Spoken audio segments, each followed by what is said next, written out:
सस्ते वाले दाल मसाले स्वाद हुआ बेकार। MDH की हल्दी मिर्ची धनिया करे कमाल। ये रंग दे, ये खुशबू दे, ये तीखा, ये कम पड़े। क्या निराला MDH मसाला। बार बार जो उदाहरण दिया जा रहा है प्रोफेसर धर्मेंद्र यादव और संजय राणा, आप दोनों से पूछूंगी। पहले आपसे प्रोफेसर साहब, बार बार ये कहा जा रहा है कि भाई हाँ चंद्रबाबू नायडू टोपी पहनते हैं, नीतीश कुमार जो है वो रोजा इफ्तार कराते हैं, मोदी जी जो हैं वो जाते हैं मस्जिदों में जाते हैं, कोई और मदरसे जाता है। हाँ वो जाते हैं और जाना भी चाहिए, लेकिन वो साथ में मंदिरों में भी जाते हैं। सवाल तब पूछा जाता है जब राम मंदिर को पॉलिटिकल प्रोजेक्ट कहा जाता है और फिर इस तरीके की तस्वीर सामने आती है, तो फिर लोग दोनों को एक तरीके से कंपेयर करना शुरू कर देते हैं कि एक से परहेज और दूसरे पे जा करके लगातार एक तरीके की मैसेजिंग। कुछ लोग तो ये भी सवाल उठा रहे हैं कि ये सावन में ही क्यों? प्रोफेसर साहब। पद्मजा जी, यही सवाल तो हम भारतीय जनता पार्टी से पूछना चाह रहे हैं। गुजरात में 80 मंदिरों को तोड़ दिया गया, काशी में 300 मंदिरों को तोड़ दिया गया, जैन मंदिर को तोड़ दिया गया, मस्जिदों पर रोज बुलडोजर चला रही भारतीय जनता पार्टी। तो भारतीय जनता पार्टी का जो अपना स्टैंड है किसी धार्मिक प्रतिष्ठान को लेकर के, पहले वो भी क्लियर कर दे। हाँ, ये आपने बहुत अच्छी बात कही, क्योंकि इससे ये सिद्ध होता है कि जो सैयद जवाद कह रहे थे कि सिर्फ मस्जिदों पे बुलडोजर चल रहे हैं, नहीं, अवैध निर्माणों पर बुलडोजर चल रहे हैं। और आपने खुद ही बहुत ही खूबसूरत बात कही कि जो अवैध होगा या तो वो मंदिर होगा या वो मस्जिद होगा या वो मदरसा होगा। अरे जैन मंदिर तोड़ दिया है, जैन मंदिर तोड़ दिया है, क्योंकि अगर अवैध तरीके से बनाया गया है सर, रविदास का मंदिर तोड़ दिया है। और अच्छी बात यह है कि उसके बाद कोई दंगे नहीं होते हैं, क्योंकि जो भी अवैध निर्माण होगा उसके खिलाफ एक्शन लिया जाता है। कई बार तो कोर्ट आदेश देते हैं कि वो एक्शन लिया जाए और लिया जाता है, और कोई सड़कों पर उतर करके फिर दंगे नहीं करता कि ये क्यों तोड़ दिया वो क्यों तोड़ दिया। जो अवैध है उसके खिलाफ एक्शन होना चाहिए। और ये आपने बहुत अच्छी बात कही कि इवन हैंडेडली सब पे एक्शन हो रहा है, लेकिन यही इवन हैंडेडनेस से आपको मंदिर भी जाना चाहिए और मस्जिद भी जाना चाहिए। प्रोफेसर साहब। पद्मजा जी, मंदिर कौन जाएगा, किस मंदिर में जाएगा, क्या पहन के जाएगा, क्या खा के जाएगा, अगर इसका निर्धारण भारतीय जनता पार्टी और संघ करना शुरू कर देगी तो इस देश और संविधान का क्या होगा। मैं कह रहा हूं इटावा में महाकेदारेश्वर जी का मंदिर बन रहा है, उसमें भारतीय जनता पार्टी के कौन से नेता गए मुझे बताइए। नरेंद्र मोदी वहां क्यों नहीं गए, योगी आदित्यनाथ वहां क्यों नहीं गए? ये सवाल मैं आपसे भी पूछ सकता हूं। ये कोई पूछने का सवाल नहीं है, आपकी आस्था है, आपका अपना निजी विषय है, आप जहां चाहो वहां जा सकते हो। दूसरी बात, अभी मेरे साथी पहले से कह रहे थे कि डिंपल जी भी गई थी उनके साथ। जब अखिलेश जी किसी भी मंदिर में जाते हैं, पूजा करते हैं, हिंदू धर्म के अनुसार अपनी अर्धांगिनी को साथ लेके बैठते हैं। अच्छा, पूजा करने गए थे आप सुन लीजिए ना। लेकिन जब राम मंदिर का प्राण प्रतिष्ठा हो रहा था, जवाब देंगे, जब राम मंदिर की प्राण प्रतिष्ठा हो रही थी तो नरेंद्र मोदी जी जब जा रहे थे तो शंकराचार्य ने कुछ सवाल खड़ा किया था।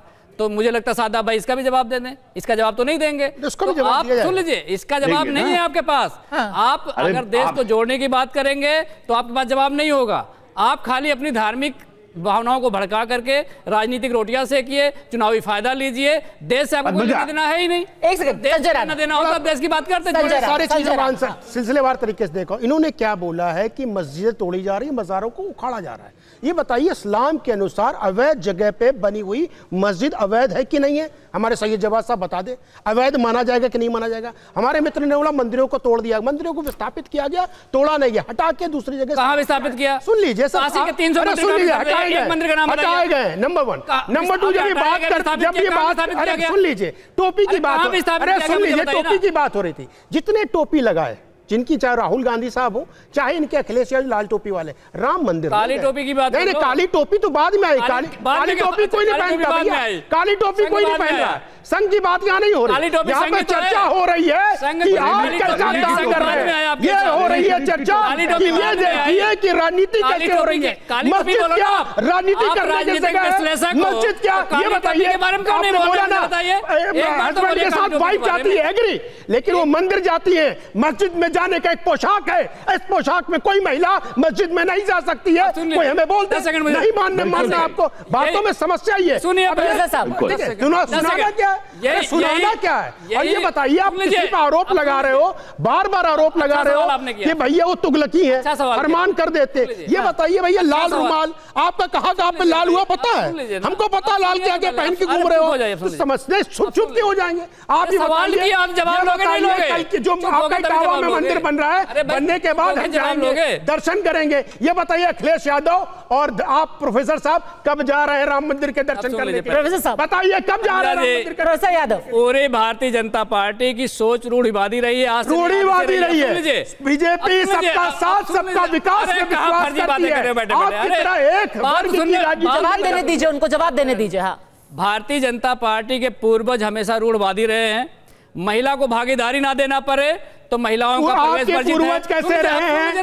अरे बच्चे हैं, बच्चों से गलती हो जाती है, रेप पे बोलते हैं। एक सेकंड, रूढ़िवादी आप क्यों बोल रहे हैं? रूढ़िवादी मैं इसलिए बोल रहा हूँ, हिंदू धर्म में मंदिरों में दलितों का प्रवेश वर्जित है। अगर हमारा राष्ट्रीय अध्यक्ष मंदिर में चले जाए तो उसे गंगा जल से धोया जाएगा, और कभी भी वर्जित नहीं रहा है। आपको भी पता है कि सच नहीं है। अरे क्या कि वर्जित है? ये भाई यादव में हम बात तस्वीर की कर रहे हैं। एक सेकंड, समाजवादी पार्टी में होता होगा। एक सेकंड प्रोफेसर साहब, ये बात तो आपको भी पता है कि ये बात सच नहीं है। सच है मैम। ना सिर्फ प्रवेश वर्जित नहीं है, कई ऐसे मंदिर हैं जहां पर अब जो पुजारी हैं वो खुद भी दलित समुदाय से आते हैं। हाँ, देश के प्रथम नागरिक रामनाथ कोविंद जी को गर्भगृह से बाहर निकाल दिया गया था। उसके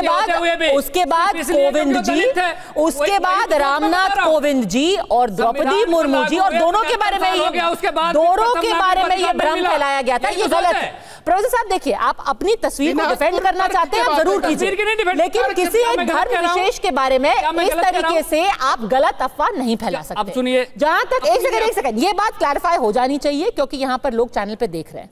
जहां तक राष्ट्रपति रामनाथ कोविंद जी की बात है, जहां तक अभी राष्ट्रपति हमारी द्रौपदी मुर्मू जी की बात है, उनकी अलग अलग तस्वीरें दिखा करके बार बार ये भ्रामक दावा किया गया है कि उनको जानबूझ करके मंदिर के गर्भगृह से बाहर रखा गया है।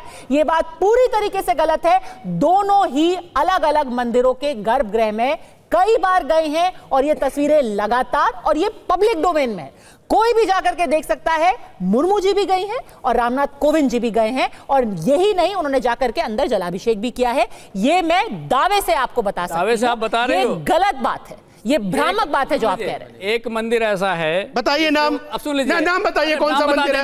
नहीं बताइए कौन सा मंदिर का नाम बता। एक मंदिर ऐसा, अरे आप तो बताइए स्थापित हो गया, आप तो मंदिर स्थापित कर दिया। आप एक मंदिर का नाम बताइए जो स्थापित किए हैं। एक मंदिर का नाम बताओ जो स्थापित हुआ है। बताइए आप एक मंदिर का नाम बताओ जो स्थापित हुआ ना। आप कौन सा नाम बता पा रहे हो? आप एक मंदिर का नाम बताओ जो स्थापित हुआ है। उसका इस चर्चा से लेना देना है क्या? पूछिए, दूसरा बता रहा हूँ। अखिलेश यादव जी कन्नौज में मंदिर में गए, मंदिर को गंगा जल से धोया गया। इसको आप अरे सर, हमारे हिंदू में मुख्यमंत्री आवास को गंगा जल से धोया गया, कहीं नहीं, पूरी तरीके से गलत है। सोचिए 100 साल पहले क्या रही होगी, आप मुझे बताइए। दलितों को चारपाई पे नहीं बैठने दिया जाता था। ये भारतीय जनता पार्टी के लोग थे। कहाँ? प्रोफेसर साहब, प्रोफेसर साहब, ये चर्चा कहाँ से कहाँ जा रही है? आप तो बीजेपी का लगवा लियो ना। आप तो बीजेपी किसी की आवाज सुनाई नहीं दे रही, किसी की आवाज सुनाई नहीं दे रही। सस्ते वाले दाल मसाले स्वाद हुआ बेकार। MDH की हल्दी मिर्ची धनिया करे कमाल। ये रंग दे, ये खुशबू दे, ये तीखा, ये कम पड़े। क्या निराला MDH मसाला।